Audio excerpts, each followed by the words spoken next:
Hello दोस्तों, नमः शिवाय। दोस्तों, अहो अष्टमी का व्रत आने वाला है। 13 अक्टूबर 2025 सोमवार के दिन पड़ रहा है।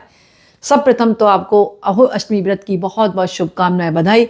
इस दिन जो है अभी माता की आप विधिवत पूजा करें, शाम के समय कथा का श्रवण करें और चंद्रमा को या तारों को अर्घ्य देकर अपने घर की परंपरा के आधार पर व्रत को आप खोलें। कुछ इस दिन उपाय कर सकती है। संतान की सुरक्षा के लिए कुछ विशेष उपाय हैं, जैसे माता की पूजा करते वक्त आपको 7 धागे एक साथ लपेट कर रखने हैं। पूजा के बाद मतलब इस धागे को बच्चे के दाएं हाथ में बांध दें और माता के आगे एक जो प्रतिमा या फोटो जो आपने स्थापित की है वहाँ पर एक तिल के तेल का दीपक जलाएं और ओम अहि माताय नमः, ओम अहि माताय नमः 108 बार जाप करें। संतान के जीवन में खुशहाली आएगी, समृद्धि आएगी और कोई निगेटिव एनर्जी होगी ना उसके ऊपर वो भी दूर होगी। इस दिन एक उपाय और कर सकती है। 11 वर्ष से नीचे छोटे छोटे बालक होते हैं ना, उनको कुछ मीठा खिलाएं, खीर बनाकर दे दें, हलवा लाकर दे दें, बाजार से मिष्ठान लाकर दे दें, उनके चरण स्पर्श करें और संतान दीर्घ आयु भव कहें। संतान दीर्घायु भव मानता ही है कि इससे आपके बच्चे की आयु में वृद्धि होगी। संतान को बार बार रोग लगता है या कोई परेशानी पैदा होती है तो इस दिन जो है चांदी के अहि माता बनाकर पूजा करें।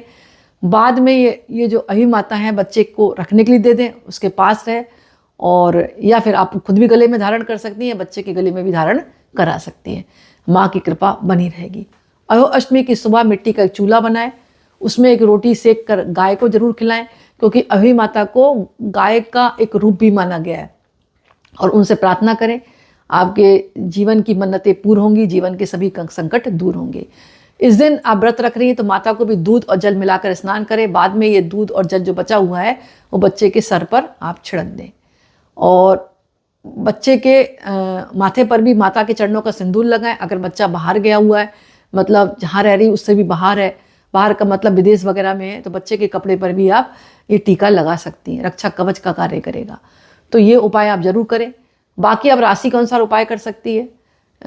जैसे कि मेष राशि वाले हैं, इनको क्या करना चाहिए, इनको लाल धागे में 7 गांठें लगाकर अहि माता चित्र के आगे रखें। ओम अहि माताय नमः, ओम अहि माताय नमः। गेहूँ और गुड़ की मिलाकर, जिसने ना गुड़ में गेहूँ होता है ना, गेहूँ पिसा हुआ आटा, उसमें गुड़ का मतलब मीठा डालकर पूड़ियाँ बनाएं और माता को भोग लगाएं। संतान के जीवन की सुरक्षा बनी रहेगी, ऐसा कहा जाता है। वृषभ राशि वालों को चांदी के अहि माता की मूर्ति बनाकर पूजा करनी चाहिए। वैसे तो सभी राशियों के जातक को चांदी की अहि माता की मूर्ति बनाकर ही पूजा करनी चाहिए, लेकिन विशेष राशि का जिक्र हो रहा है तो इनको तो करना ही करना है।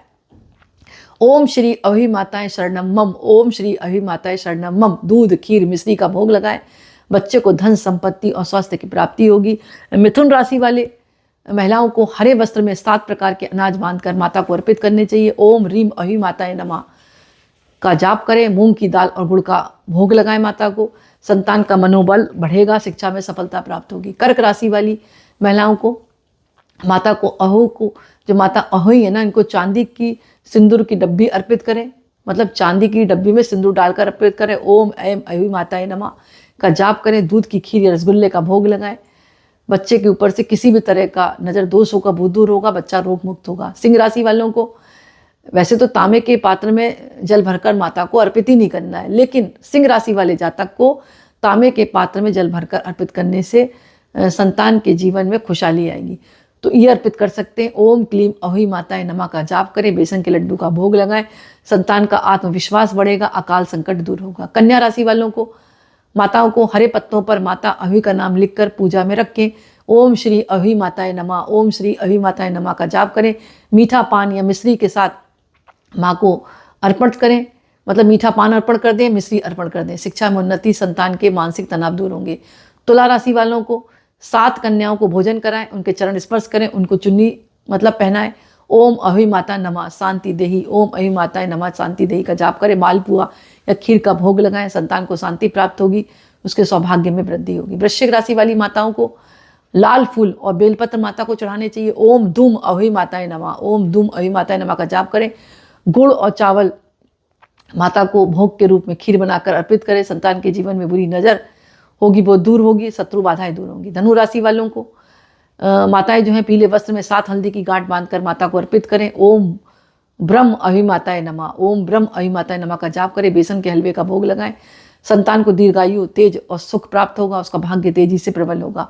मकर राशि वाली महिलाओं को मिट्टी के छोटे दीपक में तिल का तेल डालकर 7 बार माता के नाम से मतलब 7 दीपक जला दें। ओम अहि माताएं रक्षा कुरुम, ओम अहि माताएं रक्षा कुरुम मंत्र का जाप करें। तिल के लड्डू का भोग लगाएं और संतान को सुरक्षा स्थिरता प्राप्त होगी।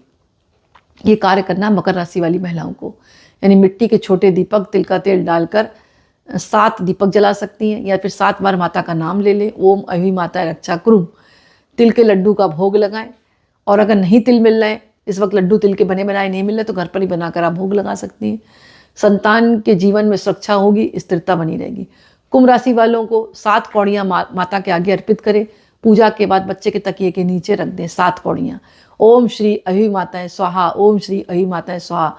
नारियल और गुड़ का भोग लगाएं। संतान की रक्षा होगी, बुरी दृष्टि से बाधाएं, मतलब बुरी दृष्टि की जो समस्या आ रही है वो दूर होंगी। अब आती है आपके मीन राशि वाली महिलाएं। नीले कपड़े में कहा जाता है 7 मछली के प्रतीक बना दें, अपने हाथों से बना दें मछली, और माता को अर्पित करें। ओम अहि माताएं नमः, ओम अहि माताएं नमः का जाप करें। दूध और चावल मिश्री का भोग लगाएं। संतान को मानसिक शांति प्राप्त होगी, सौभाग्य उसका जागृत होगा, उसके जीवन में सफलता बनी रहेगी। तो दोस्तों ये राशि के अनुसार है, आपको अहो अष्टमी के दिन ये उपाय करती हैं तो काफ़ी हद तक लाभ मिलेगा। आपके संतान के जीवन में खुशहाली आएगी, समृद्धि आएगी, और बच्चा जो है नेगेटिव एनर्जी से दूर रहेगा। कुल मिलाकर बात यह है कि अहो अष्टमी का आपको व्रत रखना है और विधि विधान से पूजा करनी है, और व्रत को खोलना जिसको कहते हैं वो तारे को और चंद्रमा को अर्घ अपने घर की परंपरा के आधार पर दें। जो भी पूजा कर रहे हैं अपने घर की परंपराओं का पालन करते हुए करें, उसमें कुछ भी आप मतलब भेद ना करें। तो दोस्तों आज का वीडियो मैं ही समाप्त करती। पसंद आए तो लाइक करें, कमेंट्स में नमः शिवाय जरूर लिखें। बहुत बहुत धन्यवाद आप सभी का वीडियो सुनने के लिए।